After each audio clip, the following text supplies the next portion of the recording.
Hello friends, welcome back to this channel. दोस्तों, इस video में वीडियोकॉन इंडस्ट्रीज़ लिमिटेड के लिए हम लोग बात करेंगे। लेकिन दोस्तों, आगे बढ़े उससे पहले आपसे रिक्वेस्ट करना चाहूँगा कि अगर आप चैनल को फर्स्ट टाइम देख रहे हैं, फाइनेंस मार्केट को सब्सक्राइब करके बेल आइकन को हिट कर लीजिए।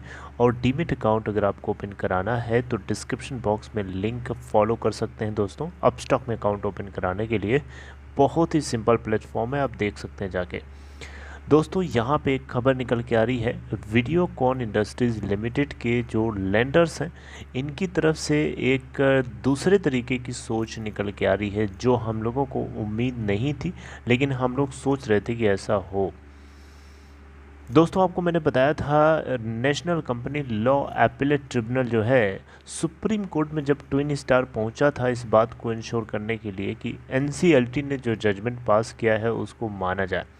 तो सुप्रीम कोर्ट ने केस को सुनने से मना कर दिया था और बोल दिया था कि एनसीएलएटी ही डिसाइड करेगा जो भी करना है। तो एनसीएलएटी अभी तक फैसला नहीं लिया है, लेकिन यहाँ पे अगर आप देखें तो स्टेट बैंक ऑफ इंडिया, जो कि पूरे लेंडर्स को, सारे लेंडर्स में लीड लेंडर के रूप में काम कर रहा है, और ये चाहता है कि national company law appellate tribunal जो है फ्रेश बिडिंग कराए वीडियोकॉन इंडस्ट्रीज़ लिमिटेड को लेकर के।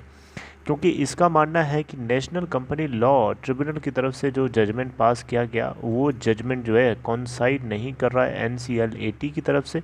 इसलिए यहाँ पे एक बेटर ऑप्शन होगा कि एक फ्रेश बिडिंग कराई जाए।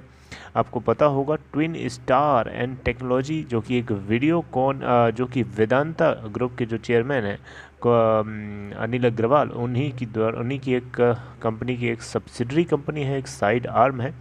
और उसी कंपनी ने 2995 करोड़ रुपए के आसपास अमाउंट में वीडियोकॉन ग्रुप के 13 कंपनीज़ को एक्वायर करने के लिए बिड को जीत लिया है।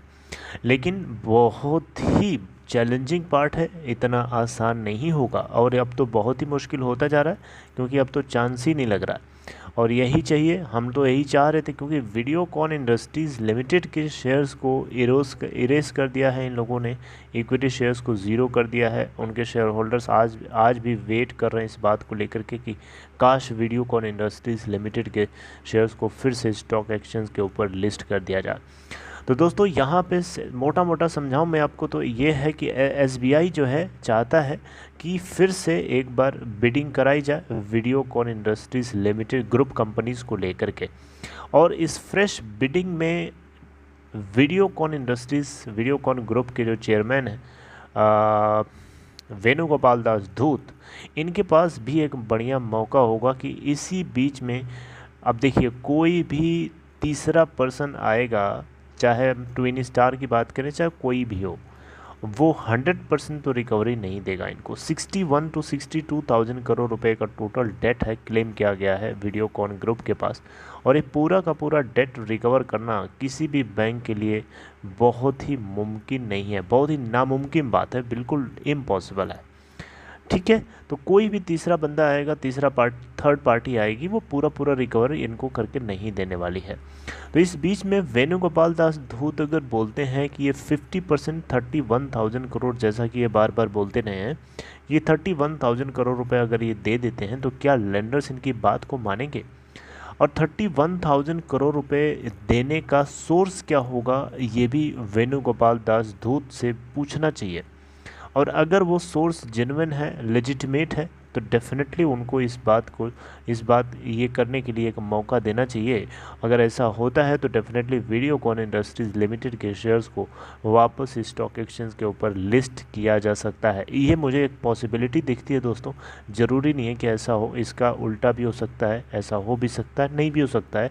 ऐसा मुझे लगता है, जो मैं आप लोगों के साथ शेयर कर रहा हूँ एक उम्मीद भरी नज़रों से।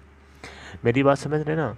तो दोस्तों, यहाँ पे देखिए 94.98% जो है कमेटी ऑफ क्रेडिटर्स ने यहाँ पे फेवर में वोट किया था, यानी एसेंटिंग फाइनेंशियल क्रेडिटर्स 94.98% थे, जबकि डिसेंटिंग फाइनेंशियल क्रेडिटर्स जो थे रिमेनिंग पोर्शन में आप देख सकते हैं। तो जिसमें बैंक ऑफ महाराष्ट्र भी शामिल है, IFCI भी शामिल है, और इस तरीके से एक दो और कंपनीज हैं।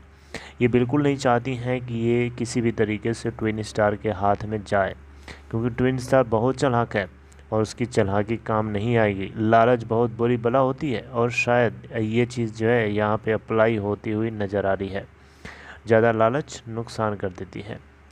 तो दोस्तों ये 3,000 करोड़ रुपए बहुत ही ज़्यादा कम है। 96% हेयर कट यहाँ पे लेंडर्स को लेना पड़ रहा है। बाप रे बाप, ये कंपनी एक तरीके से देखा जाए तो सोना पुराना हो गया, लेकिन सोने को कूड़े के भाव में खरीदने का रेट दे रही है।